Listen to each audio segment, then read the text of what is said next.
अस्सलाम वालेकुम नाज़रीन, सबके ज़हनों में एक ही सवाल है इस टाइम के सिद्दीक जान कहाँ पर हैं?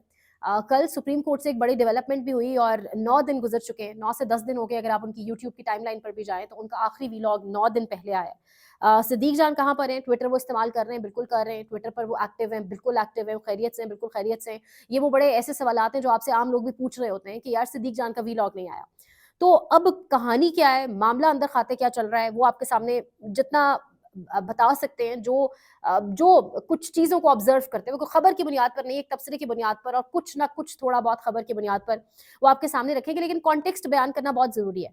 इस्लामाबाद में जो कुछ हुआ अ, जो 26 और 27 नवंबर को हुआ और जिस तरीके से इस 2 ढाई साल के अंदर सहाफ़ियों के साथ जो कुछ किया जाता रहा, यानी इस मुल्क में कोई सहाफ़ी, चाहे वो राइट विंग का है, लेफ्ट विंग का है, हक के साथ खड़ा है, नहीं खड़ा, यकीन माने कोई सेफ नहीं है। यानी हर किसी को ना अपने तई एक एक थ्रेट मौजूद है, अच्छा खासा मौजूद है और जो कुछ होता रहा उन सहाफ़ियों के साथ जो हक आपके सामने बयान करते रहे वो तो हमारे सामने है।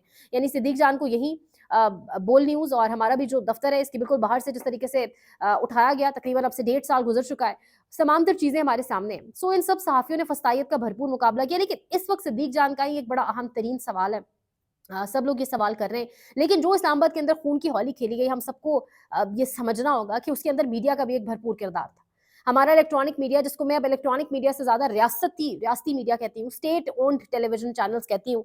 रियासती मीडिया ने इसमें एक रोल प्ले किया और ये जब तारीख लिखी जाएगी कल को, जब इसके कल्प्रिट्स, जब जिनके चेहरों पर, हाथों पर खून लगा हुआ है, जब उनको कटहरे में खड़ा किया जाएगा, तो इसमें इस रियासती मीडिया का भी एक भरपूर किरदार होगा, जो खामोश रहा, जो झूठे प्रोपेगेंडे करता रहा, जो फेक न्यूज़ चलाता रहा, जो कहता रहा कि किस तरीके से मोटरवेज़ बंद कर दी गई है मरम्मती काम की वजह से और विदाउट एनी ऑथेंटिकेशन उन्होंने खबर मीडिया ने चलाई, जबकि ऐसा कुछ भी नहीं था। मोटरवेज़ बंद किए गए थे पाकिस्तान तहरीक-ए-इंसाफ के लोगों का रास्ता रोकने के लिए, उन्हें पैगाम देने के लिए कि बच्चों आओ तुम्हें हम सीधा करवाते हैं। तो ये तमाम तर चीज़ें करवाई गई। इसमें जो मीडिया का किरदार था, डिजिटल मीडिया का बड़ा अहम तरीन किरदार रहा। वो आपके सामने सच लाता रहा।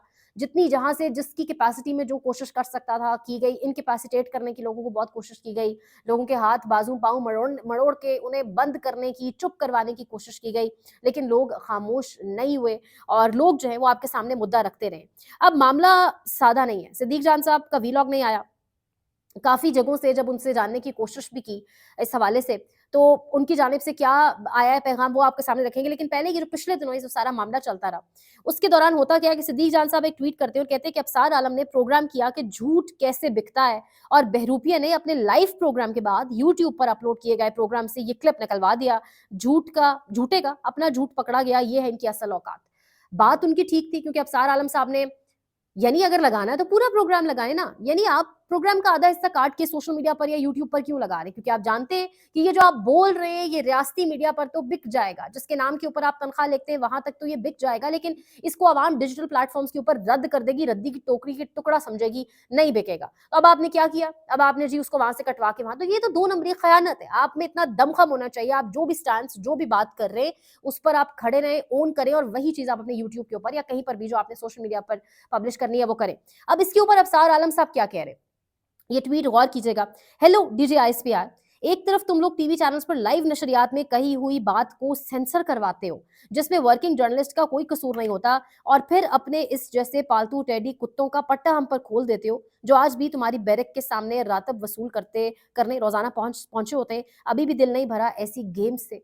तो अब उन्होंने डीजे आईएसपीआर को हेलो कहा, hello hello DJ ISPR, hello करके उन्हें कह रहे हैं कि ऐसे लोगों का तुम लोगों ने, यानी ज़ुबान उनकी आप देखें, ये वो लोग हैं जो खुद को सीनियर कहते हैं, ये वो लोग हैं जो कहते हैं रिस्पेक्ट की जाए हमारी, और फिर ना करें तो बाकी इस इंडस्ट्री के अंदर लोग कहते हैं कि जो रिस्पेक्ट नहीं कर रहे, ये जूनियर अब जो मीडिया के अंदर लोग आ गए तो जी रिस्पेक्ट नहीं करते, इनको तमीज़, यानी आप अपने लफ्ज़ देखें और आप अल्फाज इस्तेमाल किसके हवाले से कर रहे हैं। एक बंदा जिसको बहुत, यार बहुत फॉलोइंग है, उसको बहुत लोग सुनते हैं, और अगर नहीं भी सुनते हैं ना उसको लोग, तो एक रिस्पेक्ट है, मतलब बड़ा हार्ड वर्क, ये बड़ा हार्ड वर्क है। मीडिया में पर्ची पे तो बहुत लोग ऊपर आते हैं, हमने देखे हैं, लेकिन ग्राउंड लेवल से एक लोअर मिडिल क्लास फैमिली से ऊपर आता एक बंदा अपने बलबूते के ऊपर बगैर किसी सिफारिश की, पर्चियों के, ये बड़ा कम होता है। तो अगर कोई आ गया तो उसको बजाय इसके कि आप लोग सराहें, लेकिन ज़ाहिर है मुश्किल है। अब ऐसे बाबों को अपनी नौकरियां खतरे में पड़ती दिखाई देती है, क्योंकि ये दौर खत्म भी तो होना है ना। ये अंधा दौर, ये काला दौर एक वक्त तक चलेगा ना, ये हटेंगे, ये सारे स्क्रीन का पीछे छोड़ना पड़ेगा इनको अल्टीमेटली, और अब स्क्रीन इतनी रेलिवेंट रही नहीं, अब जो स्क्रीन रेलिवेंट है वो आप सब लोग देखते हैं। बहरहाल ये ट्वीट आना और इस ट्वीट के बाद हेलो डीजे आईएसपीआर करके, यानी एक किस्म का बाकायदा तौर पे लगा जैसे डीजे आईएसपीआर को शिकायत लगाई जा रही है।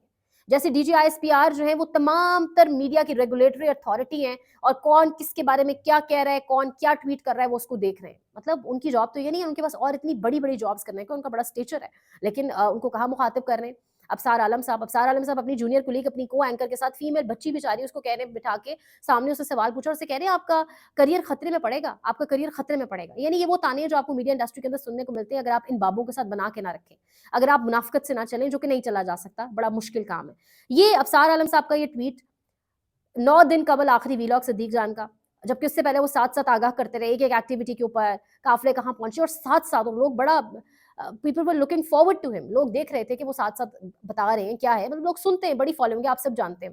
لیکن اب جو خبر یہ ہے کہ مختلف ذرائع سے بھی کہہ سکتے ہیں اس کو اگر کہا جائے صدیق جان سے ڈائریکٹلی تو تھوڑا غلط ہو جائے گا، بٹ مختلف ذرائع سے ہوتے ہوئے جو خبر پہنچی ہے وہ یہی ہے کہ صدیق جان صاحب کے اوپر اس وقت تمام تر صحافیوں سے بھی زیادہ پریشر ڈالا جا رہا ہے، اور انہیں پیغام دیا گیا ہے، یا انہیں کہا گیا ہے، آسان الفاظ میں اس کو ایسے کر لیں، انہیں کہا گیا ہے خاموش رہیں. پریشر ان پر خاموشی کا ہے کہ خاموش رہیں.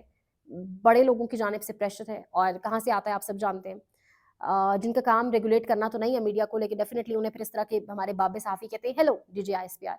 تو جبکہ D G I S P R کے پاس بہت لیول کے کام ہے کرنے کو، بہت ان کا ایک ہائی لیول ہے، ان کا یہ کام ہی نہیں ہے یہ والا کام کرنا. یہ بڑے چھوٹے موٹے کام ہے، کون کیا بول رہا ہے، کون کس کو کیا جواب دے رہا ہے ٹویٹ پہ، کون نہیں دے رہا ہے، یہ تو محلے کی گلی عورتوں والے کام ہے جو ہم صحافیوں تک ہی رہیں مجھے لگتا ہے تو بہتر ہے. But D G I S P R کو اس میں انوالو کرنا یہ ایک سیلف بڑا کویشچن ہے. اور اب پھر صدیق جان کو یہ نہیں کہ اس ٹویٹ کے بعد خاموش رہنے کا کہا گیا، بٹ اوور آل جو خبر ہے وہ یہی ہے کہ انہیں خاموشی اختیار کرنے کا کہا گیا ہے، اور کسی مصلحت کی وجہ سے وہ چپ ہیں. خیریت سے ہیں، ٹویٹر پر ایکٹیو ہیں، سب کچھ یہ آپ لوگ جانتے بھی ہوں گے، بٹ وہ خیریت سے ہیں. ایک اور سوال ہے کہ اسلام آباد میں ہے یا نہیں، بٹ وہ آئی تھنک بڑا پرائیویٹ ہے، کسی کی بڑی پریویسی ہے تو ہم اس پر زیادہ بات نہیں کریں گے کہ وہ کہاں پر ہیں کہاں نہیں. بٹ دا پوائنٹ از کہ وہ خیریت سے ہیں. لیکن یہ میڈیا کا دور کب تک چلے گا، یہ کالا دور کب تک چلے گا. کل لگ رہا تھا کہ سپریم کورٹ کے اوپر ایک بڑا منصور علی شاہ صاحب کا لیٹر اور سب کچھ اس پہ صدیق جان صاحب ویلاگ کریں گے، لیکن اس پر بھی نہیں کیا گیا. تو پھر اب آپ اندازہ لگا سکتے ہیں کہ وہ کیوں نہیں کر رہے، معاملات کیا ہیں کیا نہیں ہیں. تمام تر صحافیوں کی خیریت کی دعا کریں، اس کے ساتھ ساتھ دعا کریں کہ یہ جو دور ہے کالا دور ہے جس میں بہت ہی عجیب و غریب جو ہے وہ گھٹن زدہ ماحول ہے، یہ بھی جلدی ختم ہو، اور آزادی صحافت جو صرف کتابوں، ہماری ماس کمیونیکیشن کی ڈگریز کی حد تک ہے وہ نہ ہو، بلکہ واقعی آزادی صحافت ہو، اور ہم سب اس کو پریکٹس کریں. ہم سب واقعی اپنی چیز بیان کرنے میں آزاد ہوں، ہم پہ کسی کا پریشر نہ ہو، اور وہ سچ ہو. ہم کسی کی طرف ٹلٹ کر کے نہ بیان کر رہے ہوں کہ ہمارے دل میں کسی کے لیے پیار محبت ہے تو ہم یہ بات کر لیں. ہم ہر وہ بات کریں جو واقعی حقیقت پر مبنی ہو. یہ بھی دعا کریں، تبھی صحافت کا واقعتاً سورج طلوع ہوگا پاکستان کے اندر، اور صحافت واقعی آزاد کہلائے گی. انشاءاللہ کوئی اپڈیٹ ہوتی ہے تو آپ کو اپڈیٹ کریں گے. اس سے پہلے ہی صدیق جان صاحب ہوپ فلی ویلاگ بھی کر لیں گے. تو اپنا خیال رکھیے گا. یہ ایک ایسا کویشچن تھا جو مجھے بڑا پوچھا بھی جا رہا تھا، اور اس حوالے سے ایک بنتا تھا کہ آپ سب کو آگاہ کیا جائے. لائک، شیئر، سبسکرائب، اپنا خیال رکھیے. اللہ نگہبان.